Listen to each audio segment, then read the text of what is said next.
부분 조금 더 다시 한번 살펴보시면 이제 야곱아 너를 창조하신 주가 이같이 말하노라. 오 이스라엘아 너를 조성하신 분이 말하노라. 예, 두려워 말라. 예, 고마워요.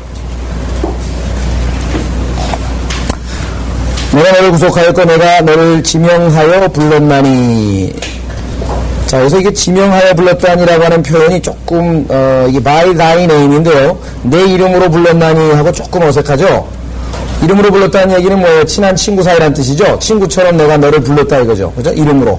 뭐 예를 들면 내 종아, 뭐 나의 피조물아, 뭐 이런 식으로 대한 게 아니라 이스라엘을 이름으로 불렀다고 하는 얘기는 여기서 무슨 지명하였다는 거니까 어떻게 느낌이 어떤 그 친구가 자기 이름을 불렀다 그런 뉘앙스는 잘 안 들어오죠. 예, 그래서 이건 뭐 저도 어떻게 대안을 지금 제시해야 될지는 모르지만 의미는 그런 의미라고 하는 걸 좀 알고 넘어갔으면 좋겠습니다.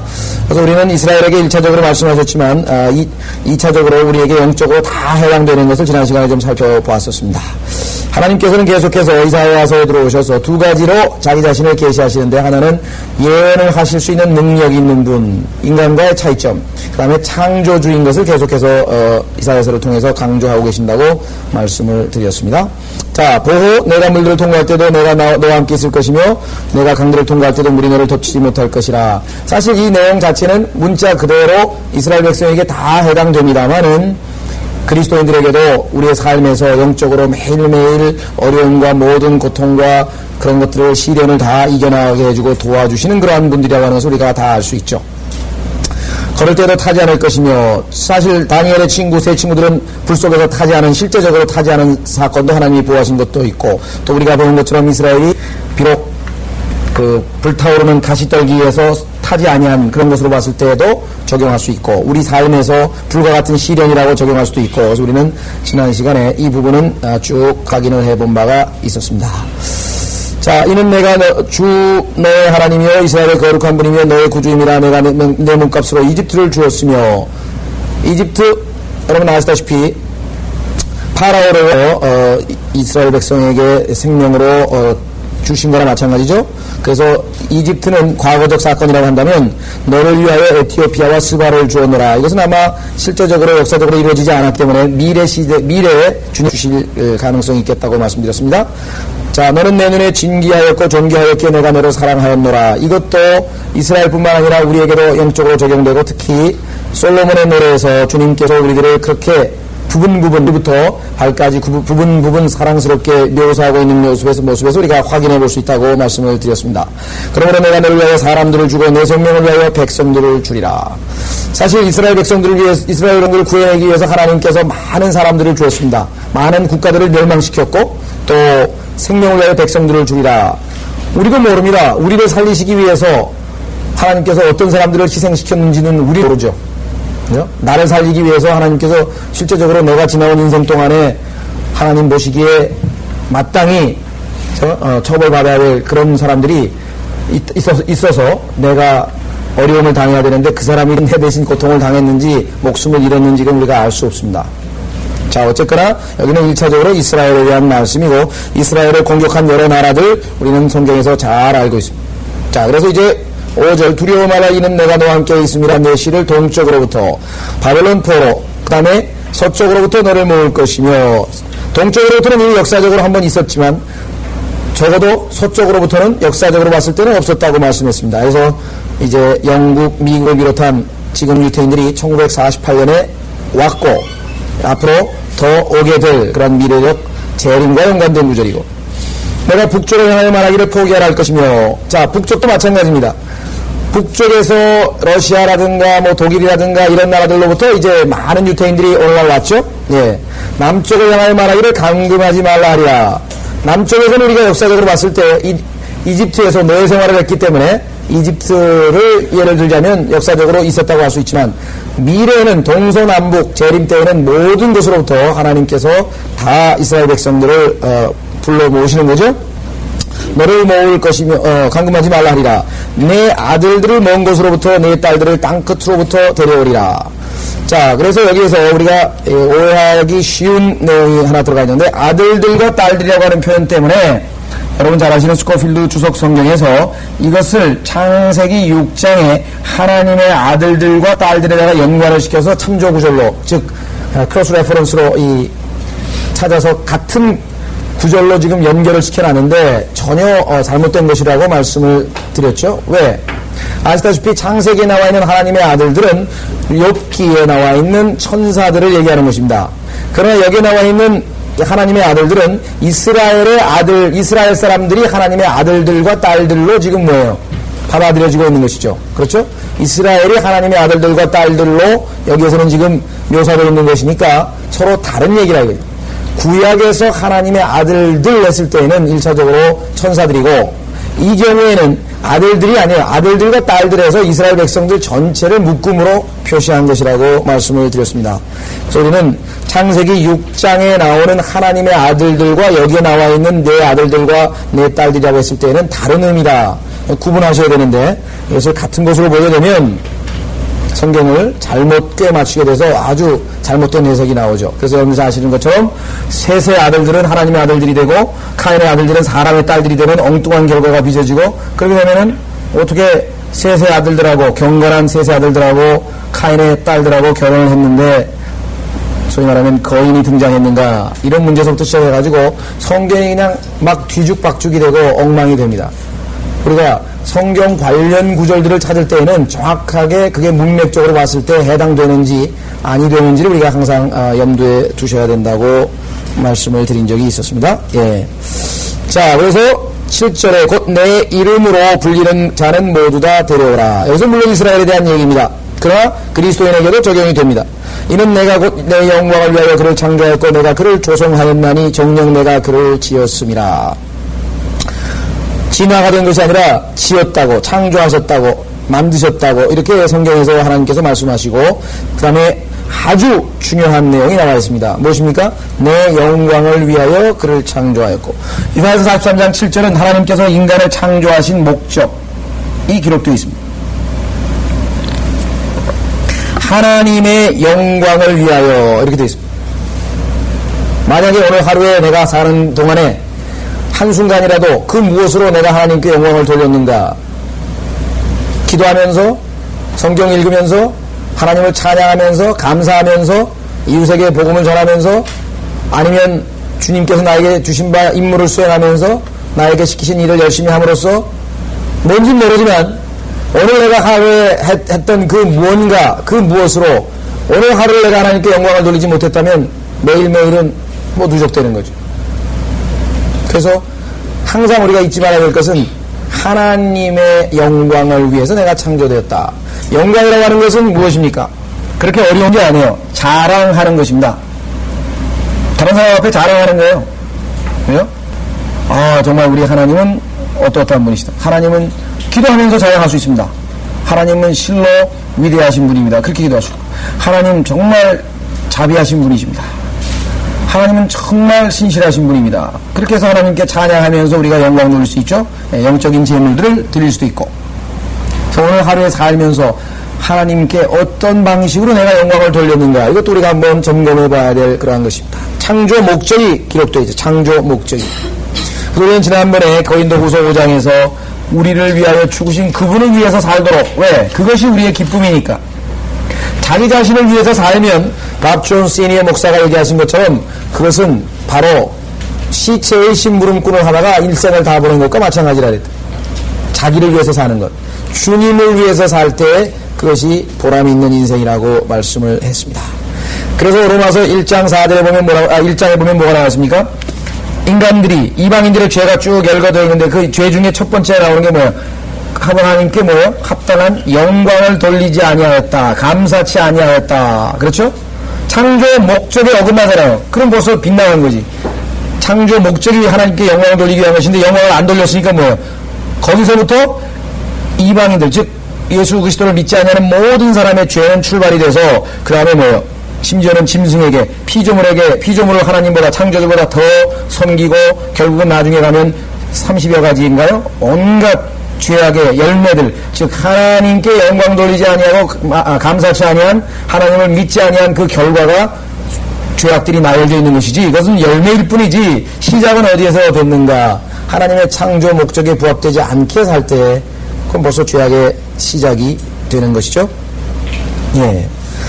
자, 그래서 영광을 돌리기는커녕 이스라엘 백성들이 하나님의 영광을 위하여 창조받은 이스라엘 백성들이 하나님께 영광을 안 돌리고 뭐요? 두 가지죠. 자기가 영광을 받고 왜? 선민이라고 하면서 그냥 두 번째 또 이방 신들에게 절을 했다 이게. 그래가지고선 금송아지 만들고 우상숭배를 통해서 하나님께 영광을 돌리지 못했다. 로마서 2장에 보면은 결국은 그래서 그들이 행한 것을 이방인들이 뭐라고 비난했습니까? 하나님을 모독하는도다. 이스라엘 백성이 한 것은 하나님께 영광을 돌리도록 지음받은 존재가 결국은 하나님을 모독하는 것으로 끝나는 그런 비참한 그런 상황이 되어버리고 말았습니다. 자, 그래서 여기 지금 창조의 목적이 정확하게 기록되어 있다는 것. 21절에 나와 있습니다. 43장, 이사야서 43장 21절에 이 백성은 내가 나를 위하여 조성하였나니, 그래. 나를 위하여. 남을 위하여가 아니고 너를 위하여가 아닙니다. 그래요? 자, 다시 이사야서 43장 7절로 가면은 창조하였고 내가 그를 조성하였나니 정녕 내가 그를 지었습니다 라고 말씀하고 있습니다. 자, 8절 눈이 있어도 소경이며 귀가 있어도 귓먹거리인 백성들을 데리고 나오라. 지난번에 우리는 예수 그리스도께서 마태복음에서 사복음서에서 여러 번 반복해서 이 영적인 눈을 뜨지 못한 자들에 대해서 반복해서 말씀하신 것을 우리가 살펴봤었습니다. 자, 모든 민족들을 함께 모이게 하고, 이것은 우리가 스파냐서 3장 8절에서 하나님께서 결국은 모든 민족들을 다 모아서 묶어서 불에 태워버리는 심판하시는 이방인들의 심판, 아마겟돈에서의 심판에 대한 얘기고, 그 준비 작업이 오늘날 유엔이라고 말씀을 드린 적이 있었죠. 예. 자, 그래서 이 스파냐 3장 8절은 너무나 자주 찾아봤기 때문에 오늘은 생략하겠습니다. 자, 보십시오. 모든 민족들을 함께 모이게 하고 백성들을 집결할지니 누가 그들 가운데 이것을 선포하며 이런 일들을 우리에게 보이겠느냐. 모른다 이게. 왜? 소경 아니냐 이게. 귀머거리 아니고 그들은 영적인 소경의 영적인 귀머거리니까 이런 일들을 어떻게 알겠느냐. 그들로 그들의 증인들을 내세워 자기들이 옳음을 증거케 하여 듣는 자들로 그것이 사실이라고 말하게 하라. 정말 그들이 내 앞에서 정당하고 의롭다면 그들이 스스로 자기들이 옳은 것을 내보이라 말이야. 증명할. 그리고 뭐예요? 그것이 사실이야. 아멘. 너희들 말이 맞다. 우리가 왜 하나님 앞에 심판받아야 되고 지옥에 가야 되고 우리가 심판의 대상이냐? 그 이방 백성들이 하나님 앞에 나와서 따져보라 이게. 잘못하면 하나도 없다. 하나님의 심판의 대상이 아니다. 그러면 듣는 사람들이 맞아. 니네 말이 맞아. 아멘 아멘 하게 한번 해보라 이게. 그게 되겠냐 이게. 하나님 앞에 그들의 죄악이 얼마나 큰가. 개인적으로도 마찬가지입니다. 개인적으로 26절에 보시면요. 26절은 나를 기억하라. 함께 변론하여 내가 정당하는 것을 주장하라. 함께 변론하여 나하고 한번 내 앞에 와서 기회를 줄 테니까 하고 싶은 얘기 다 해보라 이게. 내가 예수 그리스도를 믿지 않는 자를 너는 안 믿었는데 내가 지옥에 보내기로 결정을 했는데 영원히 심판하기로 결정했는데 그거에 대해서 잘못된 것이면 얘기해라 그래. 네가 내가 제안한 대로 주 예수 그리스도를 받아들이지 않는 방식으로 의롭다고 하는 것을 내 앞에서 입증하면은 좋다 내 들어주겠다 이게 하나님께서. 나는 예수 그리스도를 믿지 않고도 얼마든지 의롭기 때문에 하나님께서 나는 받아주셔야만 합니다 라고 하는 그 논리를 한번 나한테 와서 전개시켜 보라 이 말이야. 똑똑해. 하버드 대학만 나오라 이게. 누구든지 와서 나한테 앞에서 논리적으로 입증하면 내가 억셉터를 하면 받아들이겠다 이게. 하나님께서. 그렇죠? 아주 모든 인류에게는 하나님께서 다 기회를 주신 것입니다. 하나님께서는 뭐 무작정 그냥 무슨 독재자가 돼가지고 넌 무조건 내 말대로 해 이게 아니에요. 논리적으로 뭐예요? 맞는 얘기하면 받아주겠다 이게. 심지어는 마귀가 하나님 앞에 와가지고 하나님의 아들들과 함께 와서 어디 갔다 왔느냐 위아래 두루두루 온 세상 다 돌다가 왔습니다. 그래? 예? 내 종욕을 받느냐 하나님께서 먼저 얘기를 했다 이게. 아니 마귀가 시비를 걸면서 그거야 하나님이 다 모든 축복을 그렇게 해줬는데 그럴 리가 있는 게 한 번 치시면 틀림없이 하나님을 저주할 겁니다. 그래요? 그때 하나님께서 너 틀렸어. 그렇게 얘기 안 했대. 왜? 논리적으로 타당성이 있다 이거죠. 그렇죠? 들어보니까 일리가 있어요. 하나님께서. 그러니까 뭐예요? 그래 좋아, 내가 허락하겠다. 한번, 그러면 이거는 무조건 내가 너를 묵상할 게 아니라 테스팅을 한번 해보자. 그러니까 네 말이 맞나 내 말이 맞나 한번 테스팅을 해보자. 이 말. 그렇죠? 하나님은 지극히 합리적인 사람 분이시기 때문에 무조건이라 하는 거 아니에요. 따질 거 따져보라. 따질 거 다 따져보라. 자, 이사야서 1장에 보면 하나님께서 유사한 말씀을 하셨습니다. 거기는 아예 reason이라고 하는 단어가 등장합니다. reason.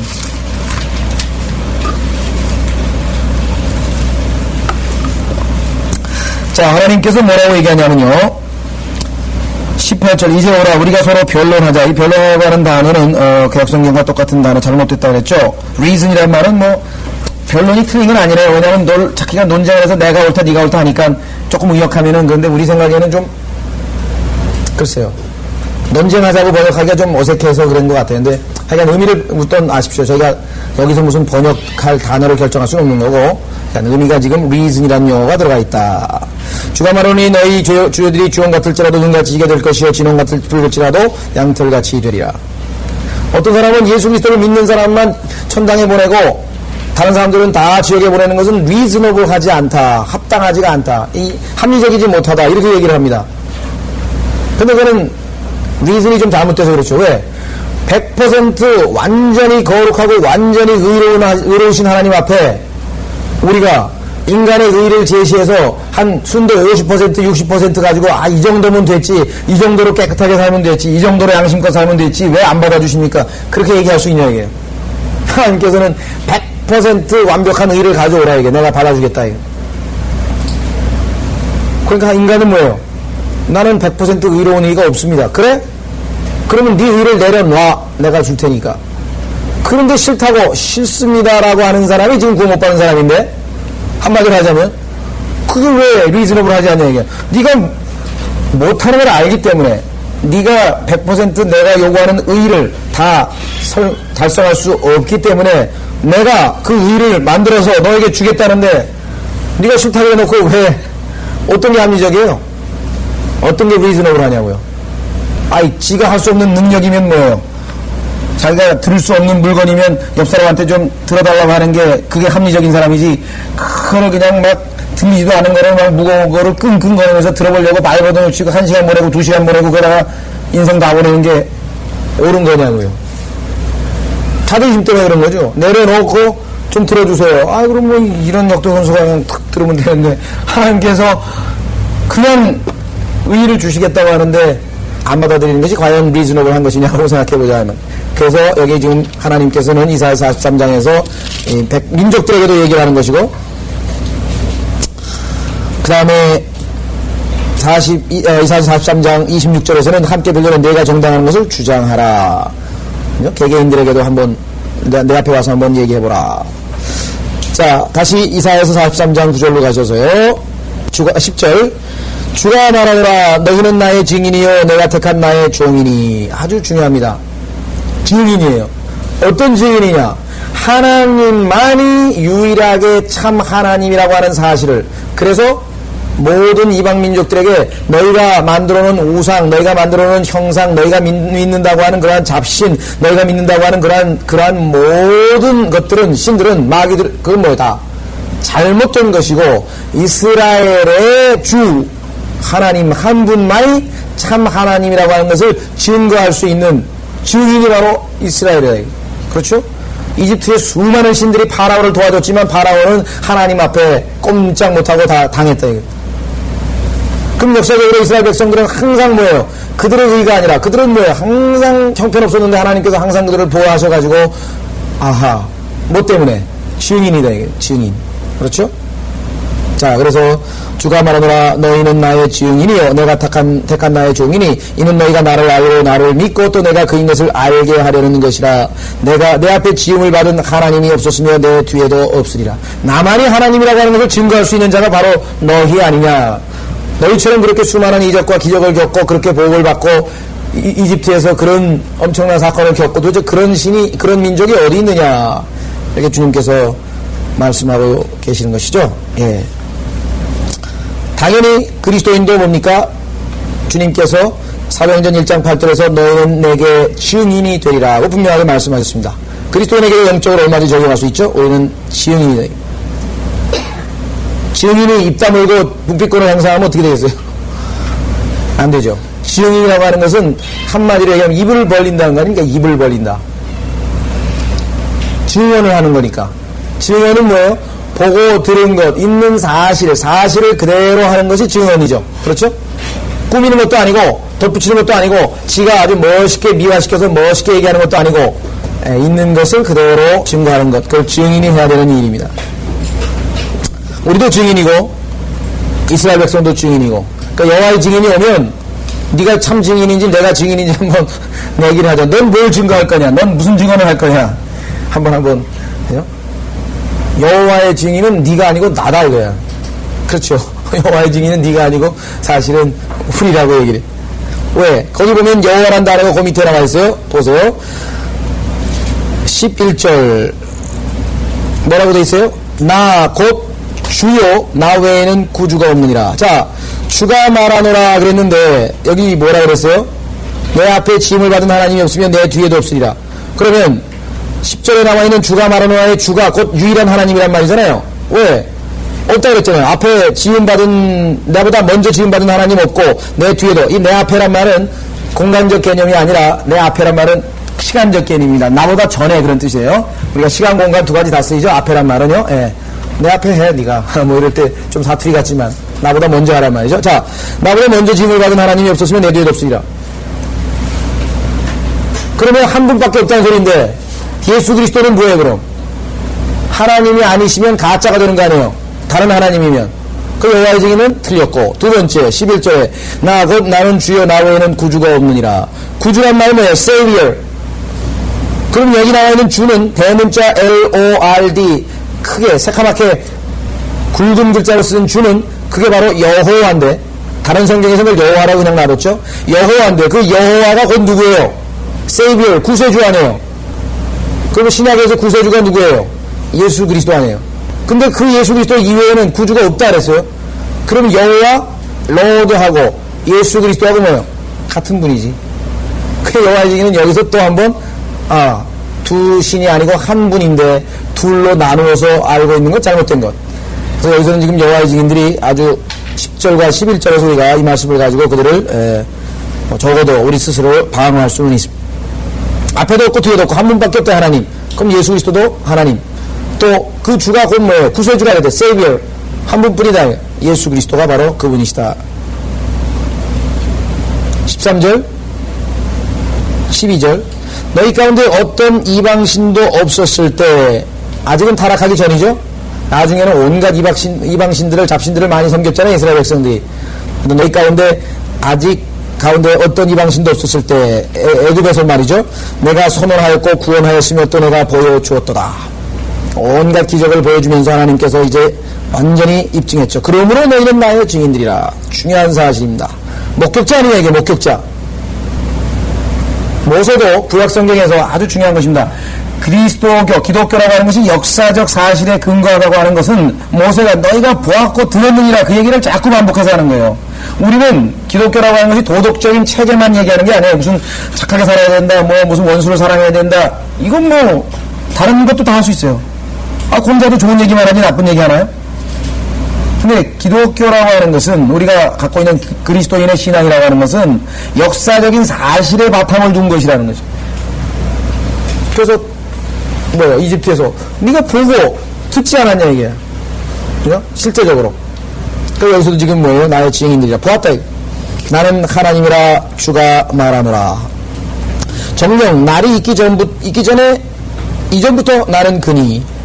날이라고 하는 것은 여러분 첫째 날, 둘째 날, 셋째 날 할 때 첫째 날 아니에요. 첫째 날 빛이 있으라 했을 때 하나님께서 그 이전에부터 하나님이 계신 분이다. 영원전부터 계신 분이. 그니 내 손에서 구원할 자가 없도다. 내가 안 된다 그러면 안 되는 거죠. 하나님께서 심판하는 사람을 마음대로 구해낼 수가 있겠느냐 이거죠. 없다고 했습니다. 자, 빼앗을 수 없다는 얘기는 요한복음 10장에 나옵니다. 아주 중요한 구절입니다. 우리가 구원의 영원한 보장과 관련지어서 요한복음 10장 하나님의 손에서 구해낼 자가 없다 그랬어요. 자, 요한복음에서는 빼앗을 자가 없다고 이렇게 표현이 되어 있습니다.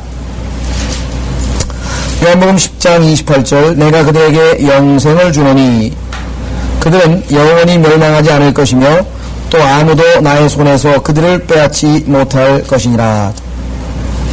그들을 나에게 주신 내 아버지는 만유보다 더 위대하시니 아무도 내 아버지 손에서 그들을 빼앗아 갈 수 없느니라. 나와 내 아버지는 하나니라고 하시니. 자, 소리는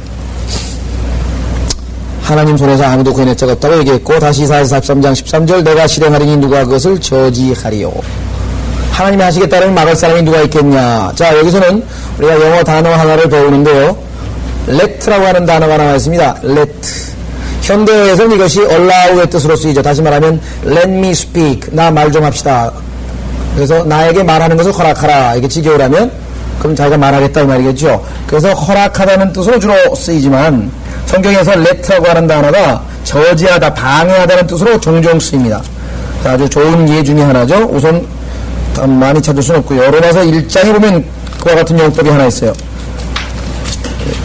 let라고 하는 그 단어의 의미가 방해를 받았다, 저지받았다, 그런 뉘앙스로 로마서 1장 13절에 기록되어 있습니다. 로마서 1장 13절.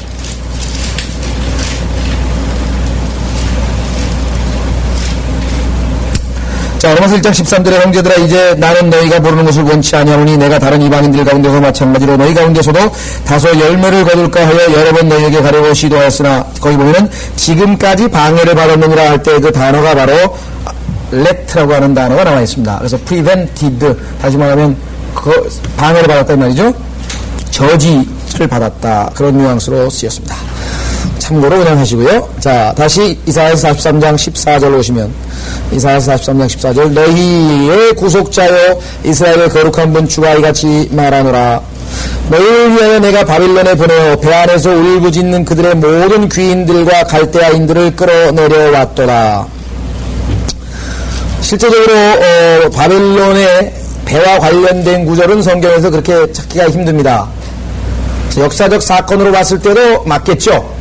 그러니까 성경에서는 실제적으로 배와 관련돼서 바빌론과 연관된 구절은 찾기가 어렵고, 물론 뭐 유프라테스 강이라든가 이럴 때 뭐 배가 다 물건을 실컷 실어 나르고 또 지중해와도 관련돼 있고 해서 배가 관련 없는 것은 아닌데, 성경적으로 역사적인 사건 중에서 배와 바벨론과 관련된 구절은 좀 찾기가 힘들고, 나중에 이중적용으로 해서 나중에 재림 때에 바벨론이 멸망할 때에는 배와 관련된 구절이 계시록에 나옵니다. 한번 확인해 보십시오. 계시록 18장 19절에 보시면 영적인 바벨론이었던 로마, 그 로마 제국이 세계의 무역을 장악하게 될 것, 물론 적그리스도가 장악하는 로마의 부활된 제국을 얘기합니다. 그래서 여러분 잘 아시는 것처럼 WTO 체제가 이제 뭐 만들어지면 이제는 우리나라 마음대로 뭐 할 수가 없어요. 지금 이제 앞으로 우리 농산물 같은 경우도 잘못하면 지금 언제 우리나라의 농산물을 정부에서 수매하는 것을 금지시킬지 알 수가 없습니다. 여러분들 그 뭐 신문에 보셨는지 모르겠지만 소주값이 올라간다고 지금 난리잖아요. 왜냐하면 위스키를 수입을 하면 관세를 100% 매깁니다, 세금을. 그러면 위스키 값은 원래 들어온 가격의 2배로 소비자 가격으로 팔리겠죠. 그런데 똑같은 술인데 왜 우리나라에서 생산하는 뭐라나요? 소주에는 30%밖에 주세를 안 매기느냐. 그래서 지금 WTO에서 금년 내로인가요? 하여간 똑같이 100%로 하던가, 아니면 위스키를 30%로 낮추던가. 그럼 위스키는 값이 싸지면 소비가 확 늘어날 거 아니에요. 그러니까 이러지도 못하고, 소주 장사들은 소주값 올라가면 서민들이 또 소비가 줄어들까봐 또 그렇고. 그러니까 우리나라의 물건값도 우리나라가 마음대로 못하게 됩니다. 그래서 이 WTO 체제에서는 적그리스도가 나타나면 세계의 내 무역이 풍성하였도다. 그래서 성경에 지금 나오잖아요. 무역을 장악하는 것은 뭐 시간 문제입니다. 법만 만들면 끝이에요. 안 지키면 뭐예요? 무역 제재, 생션이라는 게 있는데요. 한국에서 나오는 것을 선진국에서, 예를 들면 미국하고 유럽에서 안 사주면 우리나라는 다 굶어 죽는 거예요. 수출이 거기에 뭐 70~80%가 거기로 가 있는데 어떻게 해요? 그런 식으로 제재를 하면 우리나라는 꼼짝없이 다 굶어 죽게 생긴다. 우리나라 공장 80~90%는 다 문 닫아야 되잖아요. 이 WTO 체제에서는 뭐 간단해요.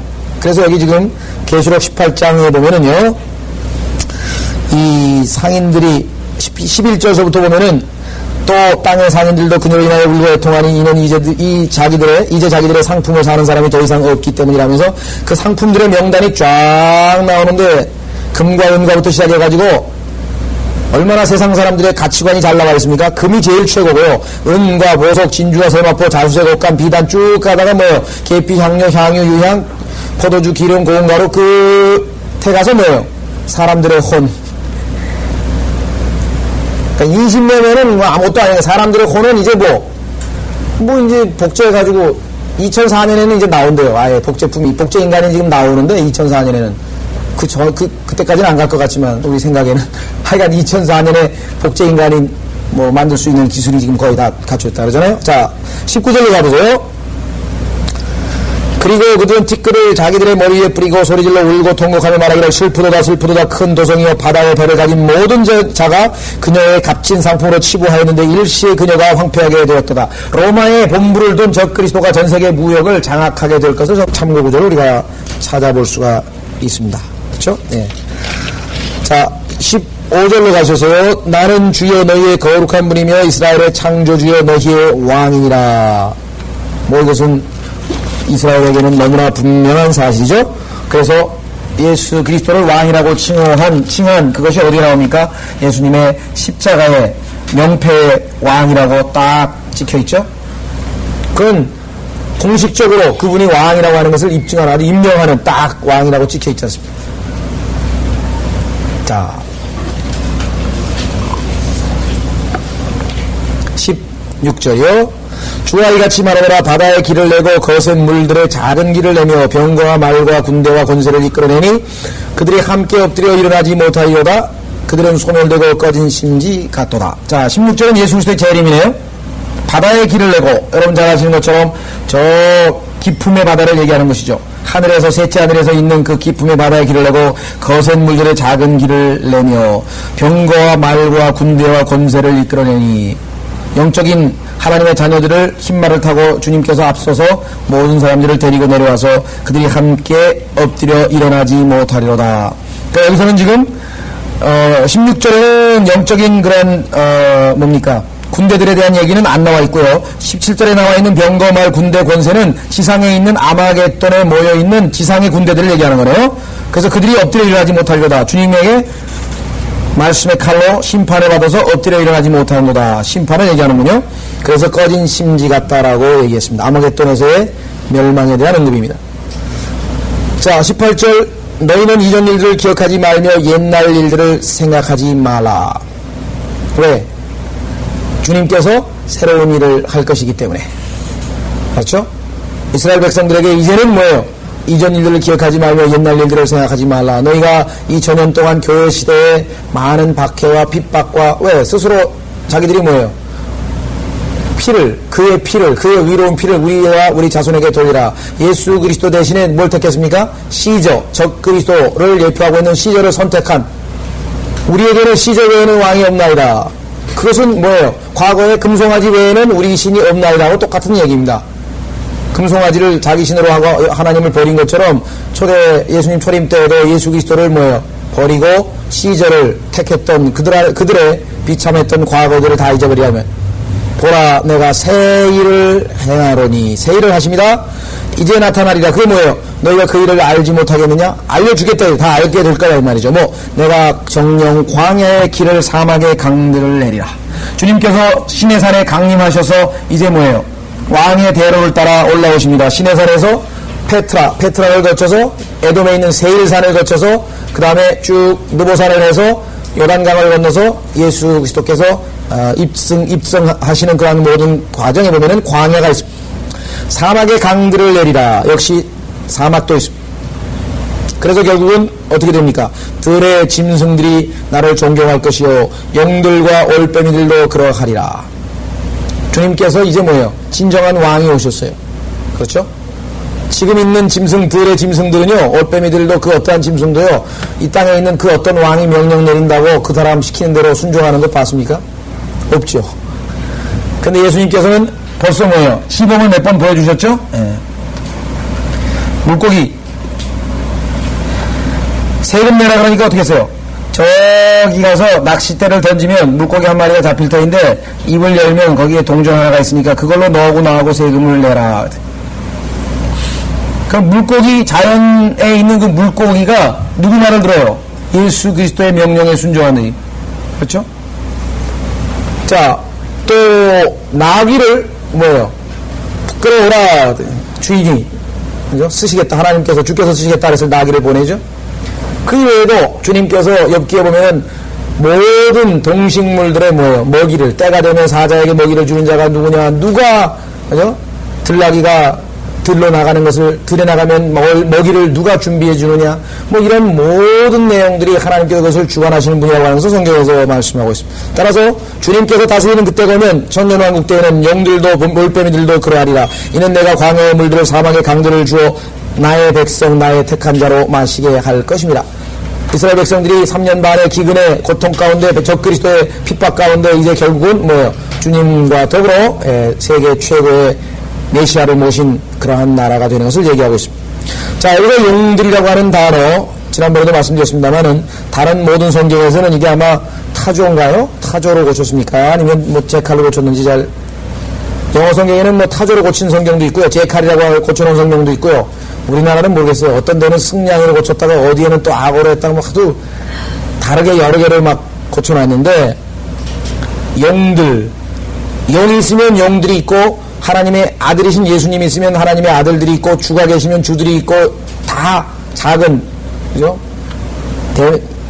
대문자로 된 그 하나님의 아들이신 예수 그리스도가 있으면 우리 하나님의 아들들이 있고, 그죠? 마귀가 있으면 마귀들이 있고, 그렇죠? 그래서 이 마귀들은, 영들이라고 하는 것을 성경에서 보면 사실은 마귀들에 대한 언급입니다. 어떻게 할 수 있는가 한번 확인해 보십시오. 이사야서 34장에 가면 일단 거기에 영들이라고 하는 용어가 나옵니다. 이사야서 34장. 우리가 이미 앞에서 살펴봤던 데인데요. 에돔 땅이죠. 이사야 34장에 보시면 11절에서부터 보시면, 그러나 가마오지와 헤오라기가 그것을 차지하며 올빼미와 가마귀가 거기에 거할 것이라. 그런데요, 여기 나와 있는 가마오지, 헤오라기, 올빼미, 가마귀, 이것들은 전부 다 레위기에 보면 다 뭐예요? 더러운 새입니다. 깨끗한 새가 아니고 다 더러운 새에 해당되는 것들이죠. 자, 7절. 34장 7절. 유니콘들이 그들과 더불어 내려오며 숫송아지들이 숫소들과 함께 내려오니 그들의 땅이 피로 흠뻑 젖게 될 것이며 그들의 흙이 기름으로 윤택해지리라. 자, 이는 주의 보복의 날이요 시온의 전쟁에 대한 보상이라. 19절. 그곳의 시내들은 역청으로 변하게 될 것이요. 그랬죠? 자, 그러면 역청으로 변하게 되는 것 뭐예요? 지옥불이죠. 유황으로 변하고 그것의 땅은 불타는 역청이 되리라. 10절. 그것은 밤낮 꺼지지 않을 것이며 그 연기들은 영원히 올라가리라. 대대로 그것은 황폐하게 남아 그것을 통과하는 자는 영원토록 아무도 없으리라. 역시 지옥에 관한 언급이라는 걸 할 수 있습니다. 그런데 13절에 그 궁들에는 가시들이 자라며 그 요새에는 쇠기풀과 가시나무가 자랄 것이요 그것은 용들의 처소가 되며 올빼미들을 위한 뜰이 될 것이라. 자, 용들과 올빼미가 나와 있죠. 그런데 그것이 바로 지금 우리가 있는 이사야서 43장에 나와 있는 용들과 올빼미입니다. 용들과 올빼미. 자, 지옥불에 있는 것 뭐예요? 마귀들이겠죠. 어떻게 알 수 있습니까? 계시록 18장. 계시록 18장에 보시면 거기에 나와 있는 여러 더러운 새들이 곧 마귀들이라고 성경에서 정의 내려져 있습니다. 요한계시록 18장에 보시면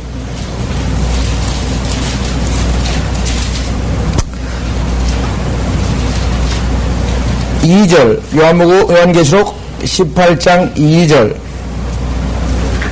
그가 큰 음성으로 힘있게 외쳐 말하기를 큰 바빌론이 무너졌도다 무너졌도다 마귀들의 거처가 되었고 온갖 더러운 영의 소굴이요. 더러운 영하고 마귀들하고 같은 것 어떻게 아세요? 더러운 영하고 마귀들하고 같은 것? 마태복음에서 예수 그리스도께서 더러운 영들을 마귀들을 쫓아냈는데 그 다음 구절에 더러운 영들이 쫓겨나가고 그랬죠. 예수님은 마귀들을 쫓아냈다고 기록되어 있는데 더러운 영들이 쫓겨나가고 같은 거라고 하는 것을 알 수 있죠. 근데 그것들을 성경에서는 뭐로 묘사했습니까? 거기 보시면 모든 더럽고 가증한 새의 소굴이로다. 더러운 새들, 이것들이 곧 마귀들이라고 하는 것을 우리가 성경에서 확인해 볼 수 있습니다. 거기서 뭐라고 되어 있어요? 더러운 새들. 레위기에 나와 있는 더러운 새들의 명단이 아까 이사야서 34장에 쭉 나와 있었죠. 가마우지, 뭐 올빼미, 가마귀 이런 것들이죠. 자, 그래서 우리는 다시 이사야서 44장으로 돌아오시면 21절 아까 나왔던 구절이죠. 이 백성은 내가 나를 위하여 조성하였나니. 나를 위하여. 아까도 나의 영광을 위하여.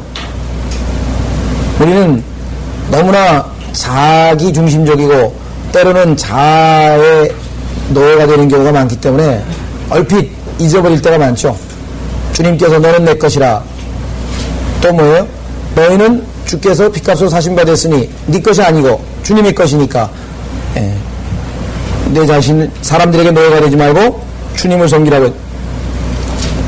그러니까 그리스도인들이 첫 번째로 신앙생활을 할 때 제일 먼저 알아야 될 것은 내가 내 것이 아니라고 하는 거죠. 하나님의 것이라고 하는, 뭐 이것을 이제 선교단체 같은 데서는 로드십이라는 말을 많이 쓰는데요. 로드십.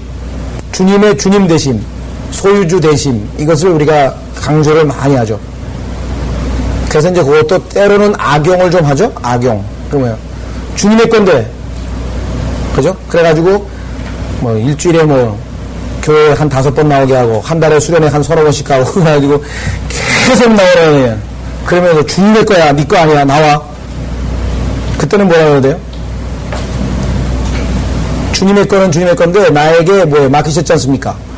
내가 기도하고 하는데 내 주인이 너는 몸 관리를 하라, 수련회 그만 가라 그랬습니다. 그러다 답변이죠, 어떻게. 그잖아요? 때로는. 그러니까 그 로드십을 오해를 해가지고 그냥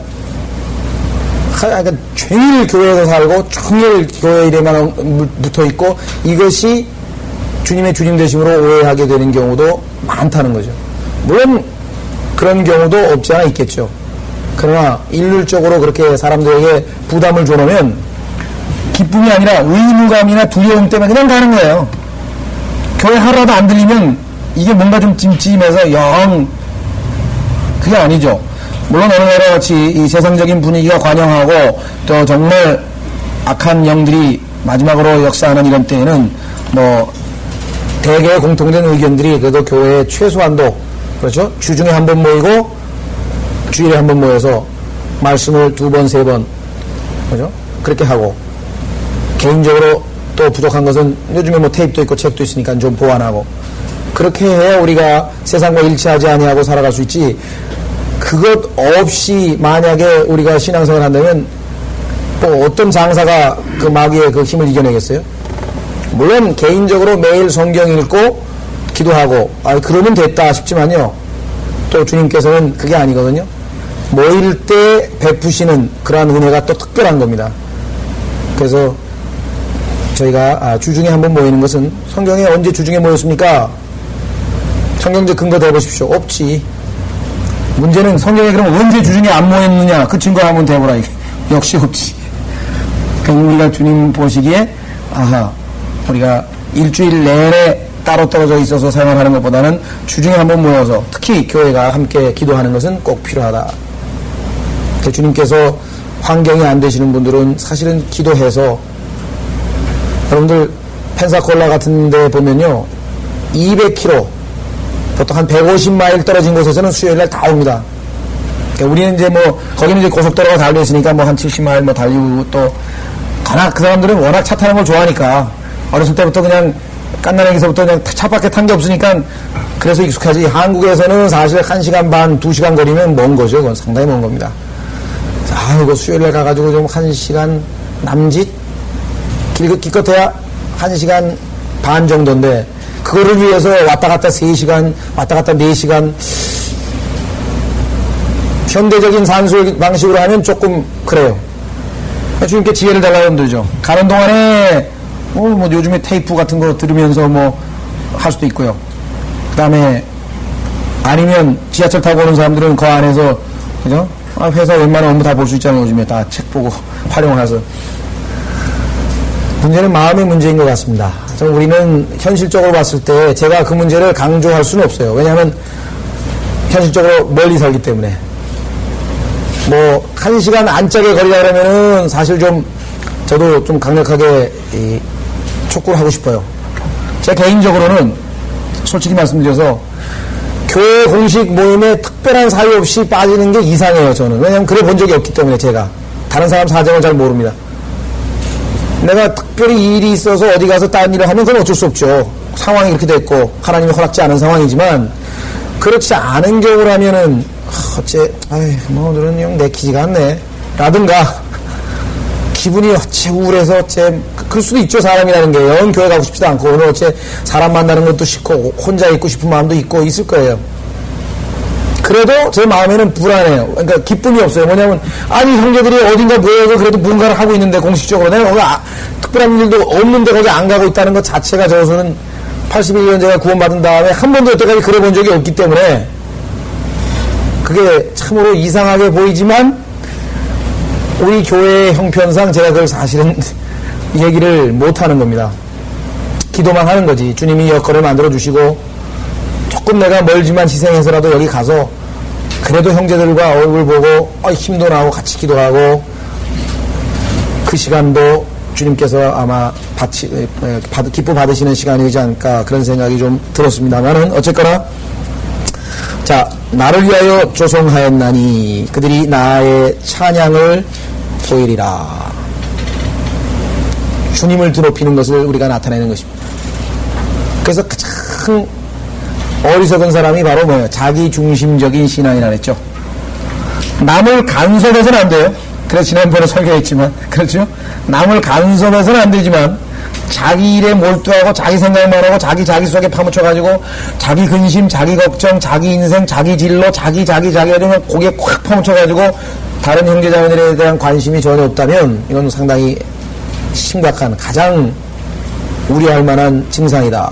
그것을 디모데 후서에서는 자기 사랑이라고 했죠. 자기 사랑. 마지막 때에 가면 사람들이 너무나 자기를 사랑해서 자기 외에는 딴 사람 생각을 안 한다는 것이죠. 근데 사실 대단히 불안하게도 저부터 시작해서 저희 교회가 좀 금연에 있어서는 굉장히 약합니다.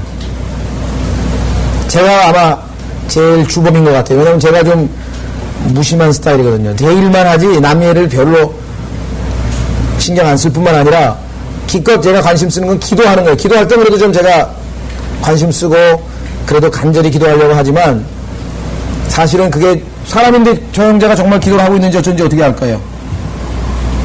자랑하려고 그러는 게 아니라 어떤 형제에게 형제 요즘에 좀 어떠냐고 내가 한 달 동안 열심히 형제 무슨 일을 위해서 기도를 열심히 했는데 여기서 의사표시도 좀 하고 또 어떻게 지내느냐고 이렇게 해서 좀 물어보기도 한대요. 저도 그걸 고치려고 무던히 애를 쓰는데 안 됩니다. 두 번째 제가 저랑 만나서 교제해본 사람은 다 아주 교제가 잘 된다고 얘기를 대부분 하는데 처음에 대할 때가 굉장히 무뚝뚝하고 무섭다 그래요. 대부분의 사람들이. 그것도 제가 이거 고쳐야 될 일이 친절하네 성경에는. 그잖아요? 그냥 웃어서 뭐 돈 들어간 거 아닌데. 근데 그게 잘 안 돼요 그냥. 근데 그게 무뚝뚝하게 그냥 무섭게 생겨가지고 그것 때문에 제가 장가는 왔지만 무섭게 생겨서 그것 때문에 저하고 교제할 생각을 하셨다는 분도 있어요. 너무 그리스도인들이 또 왜 교회 다니는 사람들이 너무 잘 웃고 그냥 그러면 좀 그런가 보죠. 그러니까 어쨌거나 우리가 이 면에 있어서는 상당히 좀 부족합니다. 그래서 자기 자신에 몰두하고 하나님 앞에 자기 자신이 심판받으면 그만이에요. 다른 형제 심판하고 뭐 이랬고 저랬고 지적할 도 없고 로마서 14장에서 뭐예요? 모두 하나님 앞에 자기 일을 짓고 한다 그랬잖아요. 그러니까 자기 일만 짓고 하면 끝나는 거예요.